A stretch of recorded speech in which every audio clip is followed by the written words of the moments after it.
እንግዲህ ጸጋ የምንለው ተአምር የምንለው ይሄንን ነው። እንደፈለጉ አድርገው ቢረዱትም እኛ ግን የሚደንቀን ነገር አለ።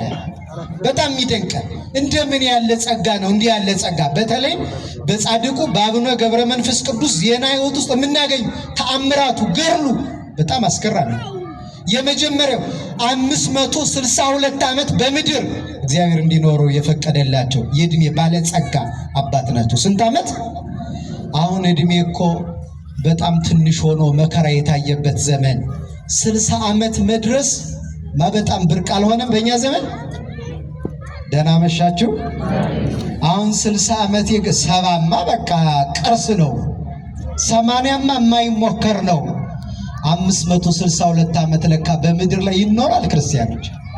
እሱ ብቻ ደግሞ እንዳይመስላችሁ ሌላው ጸጋ የእድሜ ባለጸጋ መሆን ብቻ ሳይሆን 562 ዓመት በሙሉ እግዚአብሔርን ማገልገል ይቻላል።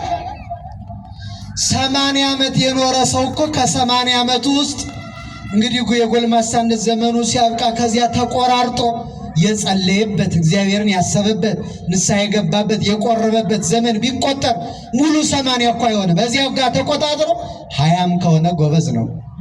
10ም ዓመት አገልግሎት ከሆነ ታድሏል ይሄ ሰው በጣም። ከቃሉ ጋር ናችሁ ክርስቲያን? 80 ዓመት እንኳን ቢሰጠን አብዛኛው በኃጢአት ያለቀ ዘመን። አሁን እስኪ ቁጠሩት። ይሄም እኮ ጸጋ ነው። ይሄን ሰጥቶን ነው እዚህ የደረስነው፣ ለዚህ የበቃ ነው። ከዚህ ውስጥ ግን ምን ያህሉን ከእግዚአብሔር ጋር ኖረንበታል? አብዛኛው እኮ ይባከን፣ አብዛኛው በምቀኝነት ያለቀ፣ በቂም በበቀል በክፋት በኃጢአት በዝሙት በስርቆት ያለቀ ዓመት አያሳዝናችሁ? ከዚያም ከ562 ዓመት ውስጥ አንድ የባከነ ዓመት ሳይኖር ሙሉ ዘመን እግዚአብሔርን ማገልገል እንደምን ያለ ጸጋ ነው! ይህ ጸጋ የማን ነው? እሱን የሰጣቸው። ምን እናደርጋለን? ከማክበር ከማመስገን ውጭ ሌላ ምን ልንል እንችላለን? ይሄ ብቻ ነው የሚገርማችሁ። 562 ዓመት ሙሉ ሰው ሳይበላ ይኖራል። አሁን እኮ ጾም እስከ 9 ሰዓት ረቡዕና ዓርብ እስከ 9 ሰዓት የሚጾም ሰው ብርቅ ነው አይደለ? እስከ 9 ሰዓት ነው የሚጾመው የሚባል ማለት። በሰሙነ ሕማማት ሐሙስ ማታ ቀምሰው እሁድ የትንሣኤ የሚበሉ 2 ቀን የሚያከፍሉ ሰዎች በጣም ብርቅ ናቸው። ለኛ ናቸው አይደሉ?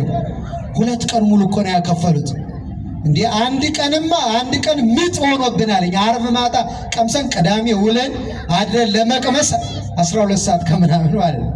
በጣም ጭንቅ ሆኗል። 562 ዓመት ሰው ሳይበላ ይኖራል ክርስቲያኖች። በጣም እኮ የሚገርም ሳይበላ ሳይጠጣ። ይሄን የሚደንቃችሁ 562 ዓመት ሙሉ ልብስ ሳይለብስ ሰው ይኖራል። ከውስጡ እግዚአብሔር ጸጉር አብቅሎለት ምንም ሳይበርደው እግዚአብሔርን እያሰበ። በጣም የሚደንቀኝ ይሄ አይደለም።